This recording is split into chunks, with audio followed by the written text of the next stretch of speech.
বিদেশে যেতে হলে কি এখন ইনকাম ট্যাক্স ক্লিয়ারেন্স সার্টিফিকেট লাগবে? নতুন ইনকাম ট্যাক্স অ্যাক্ট আসার পর সোশ্যাল মিডিয়ায় এই খবরটা ভাইরাল হওয়ার জন্য অনেকেই ভয় পেয়ে আছেন, কিন্তু আসল সত্যিটা কি সেটা জেনে নিন।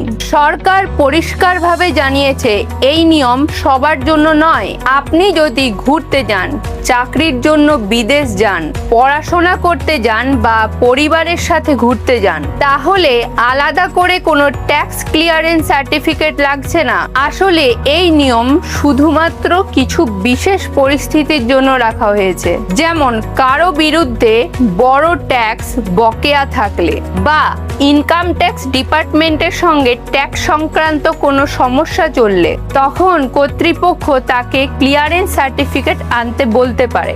আবার যদি সন্দেহ হয় যে কেউ ট্যাক্স না দিয়ে দেশ ছাড়ার চেষ্টা করছে, সেক্ষেত্রেও এই নিয়ম প্রযোজ্য হতে পারে। কিছু বিদেশি বা নন রেসিডেন্ট যাদের ভারতে ইনকাম হয়েছে, তাদের ক্ষেত্রেও আলাদা নিয়ম থাকতে পারে। তাই সাধারণ মানুষের ভয় পাওয়ার কিছু কারণ নেই। আপনার ট্যাক্স রেকর্ড ঠিক থাকলে এবং বড় ট্যাক্স বকেয়া না থাকলে বিদেশ যেতে কোনো বাধা নেই।